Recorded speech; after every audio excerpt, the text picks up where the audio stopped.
And before we go into a debate where we can welcome both Chris and Debisi on answering few of the questions that are already emerging in the sideline, in the chat, I think we need to welcome and listen to Debisi first and see what your perspective is on this particular question of food system governance, food system transformation.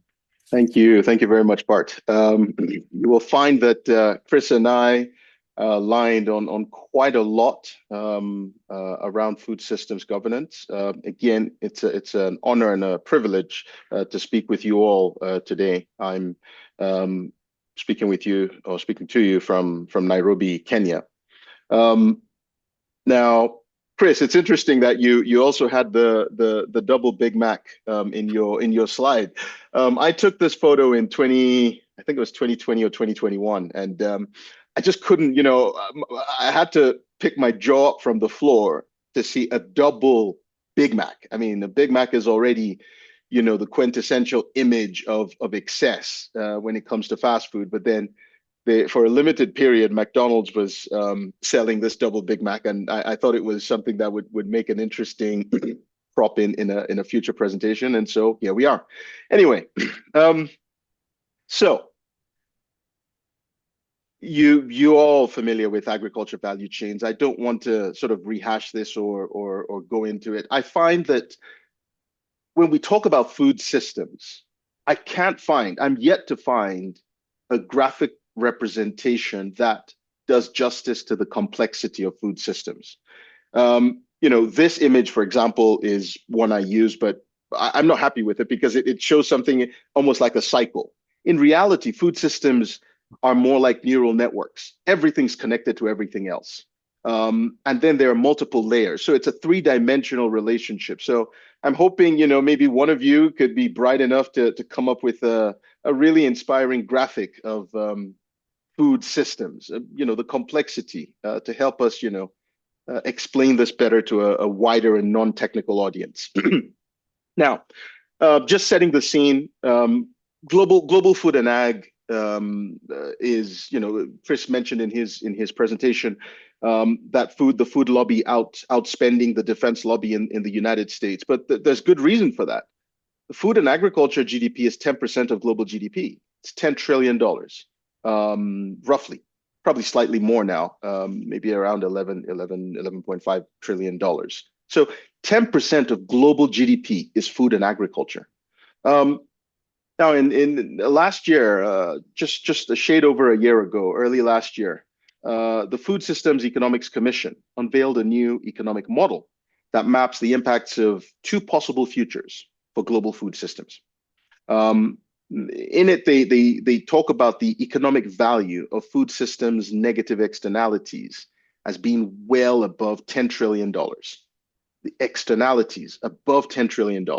And the net benefits, if we adjusted within our planetary boundaries to achieve this food systems transformation, the value could be anywhere from $5 to $10 trillion, equivalent to 4 to 8% of global GDP as of 2020.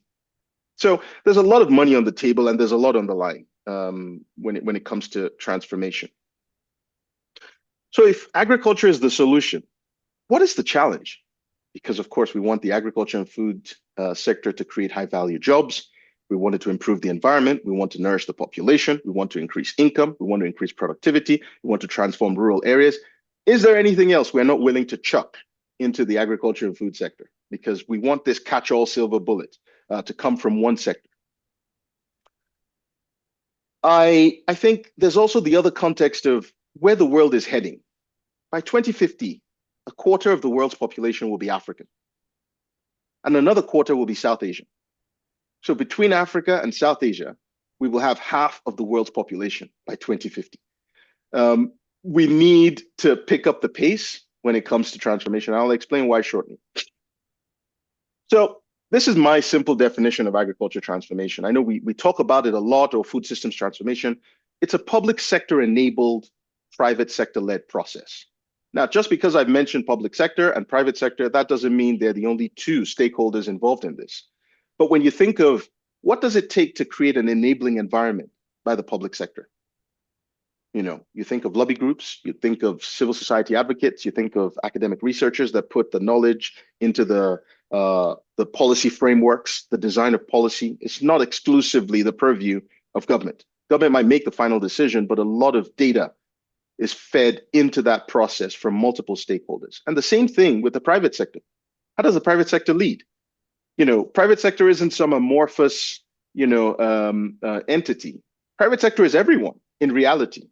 It goes from the manufacturer to the farmer, to the middle person, to the shareholders in companies, to the people who retail, to the people who purchase, who make decisions, because every decision is within private sector. Everything is sending a signal. The goods you buy on any given day is sending a signal all the way back to the production system. So the know-how of how transformation can work, and also know-how, the ability to get things done, that expertise is a critical driver for transformation. I'll explain in the next few slides. I like to mention to colleagues and friends that agriculture and food systems transformation is simple. It's not easy. Simple in we can explain it. We can explain what needs to happen. Easy, it's in its execution. Now, why is it not easy? Let's start from the global perspective. Only, I think it was last year at the UN SDG report recorded that just 17% of the SDG targets are currently on track, with nearly half showing minimal or moderate progress, and over a third are stalled or even regressing. No country is on track to achieve all. None.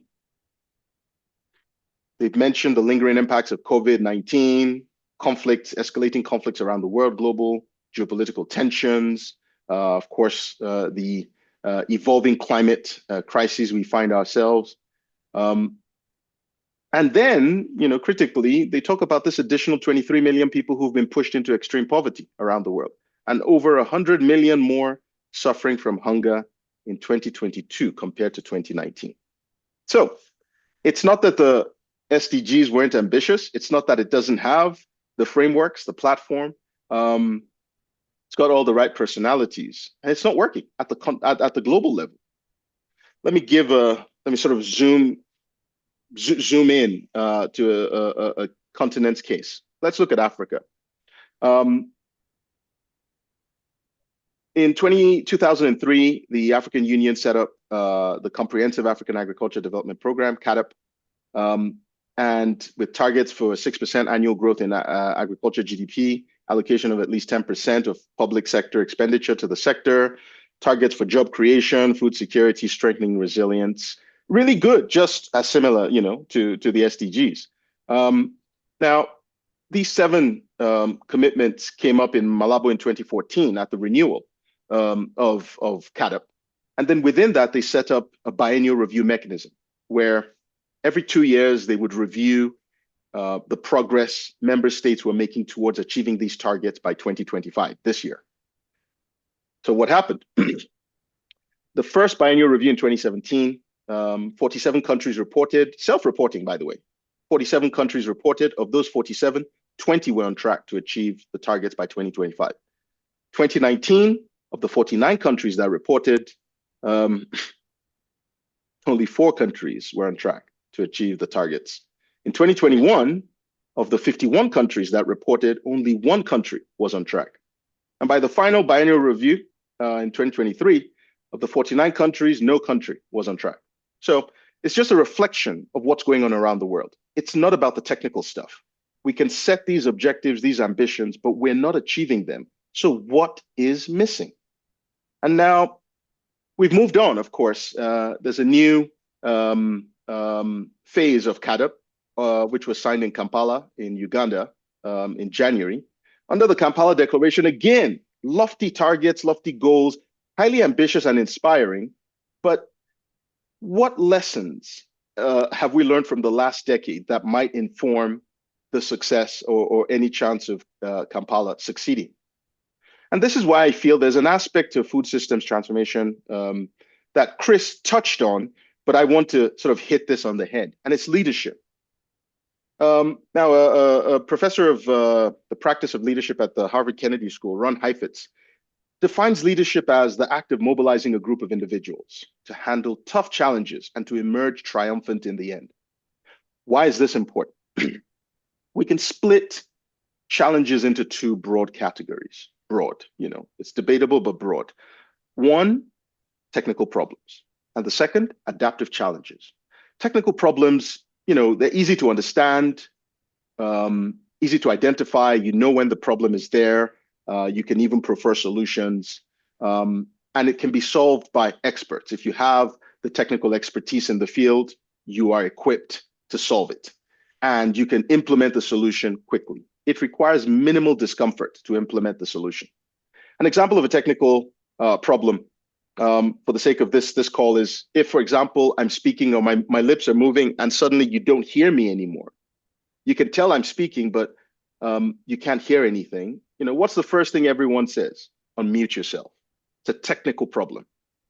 If unmuting doesn't work, check your headset. Maybe the battery is out or something. You are already trying to triage and trying to troubleshoot what the problem is. Technical problem. Adaptive challenge, on the other hand, it's difficult to identify. Even when it exists, you can't almost define it. You can almost perceive that there is a problem, but you can't even define what's going on, what's wrong.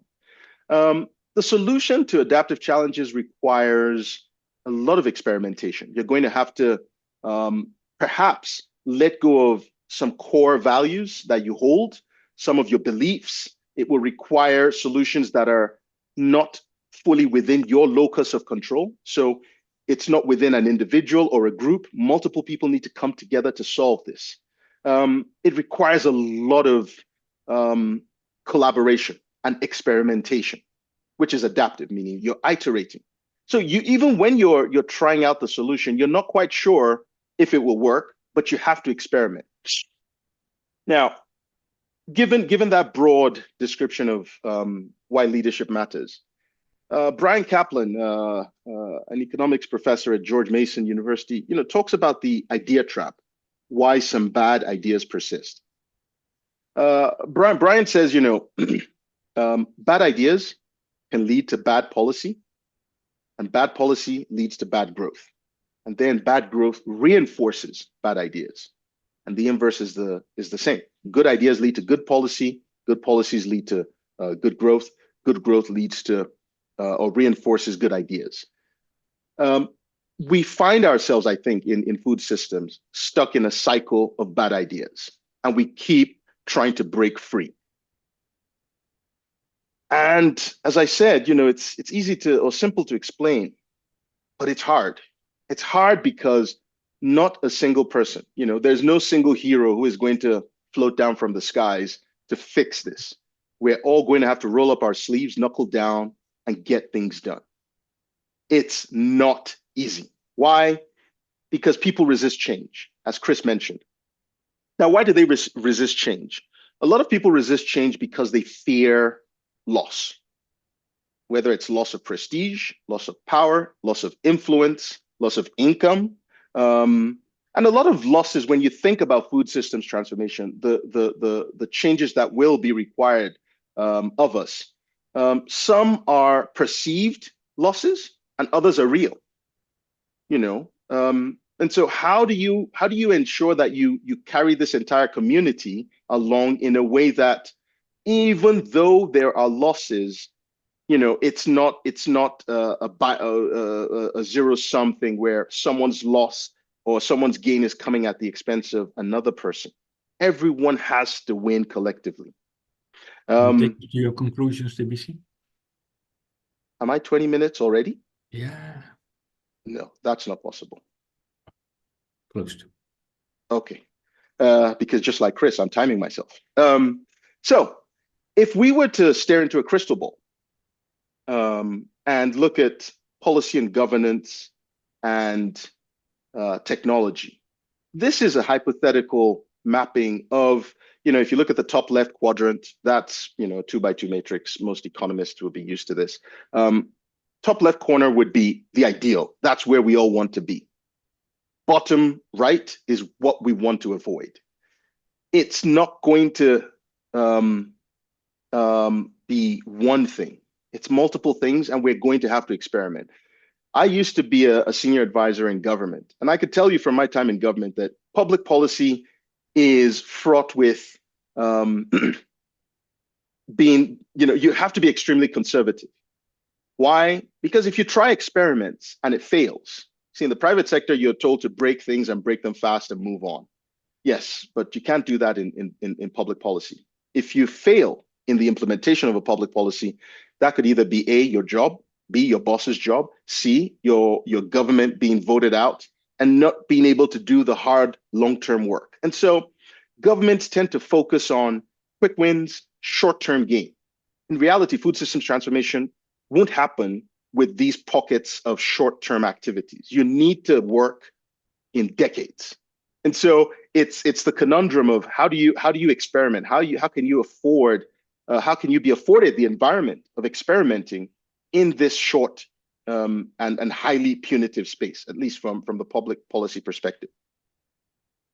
The previous slide, I talked about, strategy and context, and my definition of strategy, maybe I go back there. Strategy, as you address adaptive challenges, is a course of action in light of capabilities to achieve clear objectives, right? I'll skip this. This was an interesting thing. Maybe it'll come up in Q&A.